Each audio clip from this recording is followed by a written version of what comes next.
Hey Nerd World, Charlotte here. In weird weather news, it's really windy today. So if you hear gusts of wind flying by or the camera jostles, I apologize. So today I wanted to talk a little bit about one of the post-credit scenes in the Black Panther movie. Now if you haven't seen Black Panther, please click away.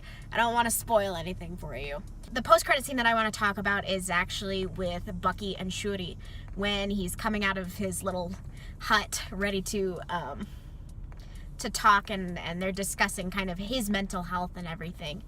But one aspect of that scene that I thought was really cool, and that I love Marvel for doing this in particular, is kind of paying homage to a character that actually exists in the comic books. In Earth 616, the character White Wolf is a part of T'Challa and Shuri's family. So ultimately what ends up happening, this character White Wolf is orphaned on the northern borders of Wakanda after his parents' plane crashes, and is then adopted by King T'Chaka. But because Hunter is white, he is kind of ostracized a little bit by the Wakandan people. And after T'Challa is born, Hunter understands and realizes that he won't inherit the throne. And so he resents T'Challa for this, and there's this whole kind of brotherly hate kind of thing. It's a complicated plot line. In order to kind of prove his worth to his father, decides to become the most Wakandan that he can become, and ultimately becomes the head of the Hattusarazi, is I think how it is pronounced. I apologize if that is incorrect.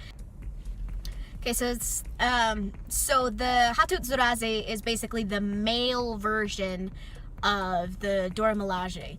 They're the secret police, essentially, of Wakanda. But when T'Challa becomes king, he disbands the Hattusarazi, and ultimately all of them become mercenaries. But so I really liked this reference back to this character, and I loved how they did it in such a way that made it look like that plot line, to the point that, you know, Shuri basically adopts him into the family. And I really loved how they paid homage to the character that exists in the comics without having to create a new character, essentially. And I like how they do that a lot of times, where they'll mold different characters into different people, essentially. Like in Spider-Man Homecoming, where Zendaya's character ultimately says her name is MJ. Producers are saying that she's not actually MJ, but that she's kind of paying an homage to the character.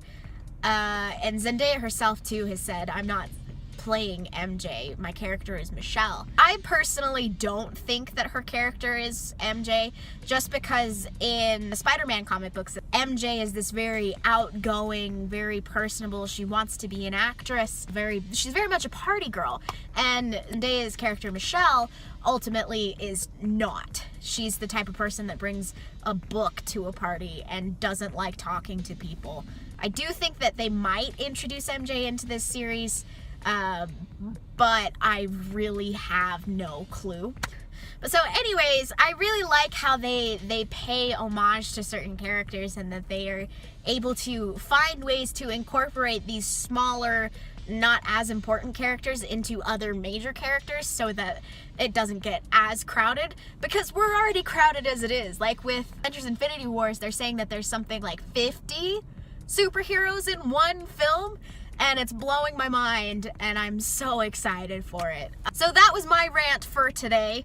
So today's notable birthday is actually Billy West. Now, Billy West is a voice actor, and he was born in 1952 in Detroit, Michigan, and his most notable voices that he does is actually of Philip J. Fry in the TV show Futurama. So that is all that I have for today. Don't forget to like, subscribe, and share this video with your friends.